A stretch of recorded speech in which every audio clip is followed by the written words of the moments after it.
तो Henry Cavill यानी अपने सुपरमैन, डेडपूल एंड वुल्वरीन में आने वाले हैं। खैर ये र्यूमर है जो तुम सबने सुना ही होगा कि हेनरी कैविल को मार्वल सुपर हीरो के रूप में कास्ट करने वाले हैं, और यहाँ तक कि हेनरी ने खुद भी बोला है कि वो कैप्टन ब्रिटेन का रोल प्ले करना पसंद करेंगे। लेकिन एक र्यूमर अभी ज्यादा ही घूम रहा है कि उन्हें पहले ही एक एमसीयू रोल ऑफर कर दिया गया है और उन्होंने उसे एक्सेप्ट भी कर लिया है। अब इससे कई सारे स्पेकुलेशन शुरू हो गए हैं कि वो डॉक्टर डूम या फिर बियॉन्डर जैसे कैरेक्टर्स को प्ले कर रहे हैं। लेकिन यहाँ पर एक बिल्कुल ताजा और धमाकेदार न्यूज आई है कि हेनरी कैविल डेडपूल 3 में एक वुल्वरीन वेरिएंट का रोल प्ले करने वाले हैं। मतलब ये किसने सोचा था कि हेनरी हमें एज वुल्वरीन भी दिख सकते हैं।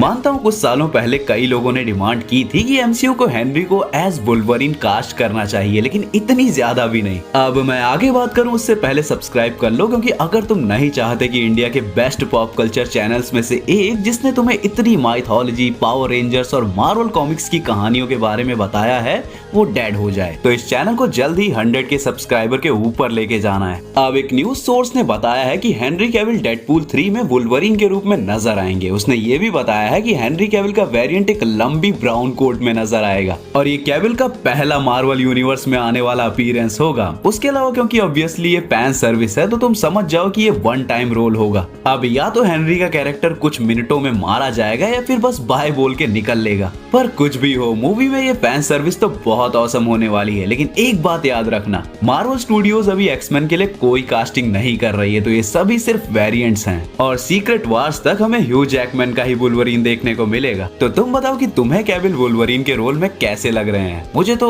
थोड़ा डिसअपॉइंटमेंट लगा, क्योंकि मुझे लगता था कि वो कोई बड़ा रोल चूज करेंगे। हालांकि ये बड़ा ही रोल है क्योंकि ऑलरेडी जैकमैन इसे प्ले कर रहे हैं, तो मुझे लगता था कि शायद कोई अलग रोल चूज करेंगे। अब क्योंकि हम मल्टीवर्स ऑफ मैडनेस जैसी मूवीज में सीख चुके हैं कि एमसीयू में फैन सर्विस का मतलब है कि कैरेक्टर्स बस फैन को थिएटर तक लाने के लिए लाए जाते हैं, उनका कोई उतना इंपॉर्टेंट काम नहीं होता और ऊपर से वो फिर उसी रोल में एमसीयू में दोबारा शायद ही आए और उसके बाद उनको रिकास्ट कर लिया जाता है, जैसे कि अपने रीड रिचर्ड्स को। Having a big audience for you must be a cool thing. Good for you. I'm excited. Good for you. You made it, Chris. We'll see how it goes. You know, fingers crossed. जिसका मतलब है कि Henry Cavill अभी तो हमें दिख जाएंगे, पर एमसीयू में उनका फ्यूचर क्या होगा अभी कुछ भी डिसाइडेड नहीं है। लेकिन पता नहीं, शायद उन्हें वो कमिटमेंट पसंद नहीं आई सुपरमैन और विचर के साथ जो हुआ उसके बाद, कि एक ही कैरेक्टर के पीछे अपना तुम पूरा टाइम दो और वो भी तुम्हारा ना रहे। और वैसे भी हेनरी अमेज़न के साथ वॉर हैमर पर काम कर रहे हैं, जो खुद में एक बहुत बड़ा एपिक यूनिवर्स होने वाला है, वो भी बहुत ज्यादा डार्क। उसमें ड्यून, स्टार वार्स, धर्म अधर्म सब कुछ है। लेकिन इस न्यूज के बारे में तुम अपने विचार जरूर कमेंट में बताना। बाकी ये थी एक छोटी सी न्यूज वीडियो, तो मैं मिलता हूँ किसी और वीडियो के साथ।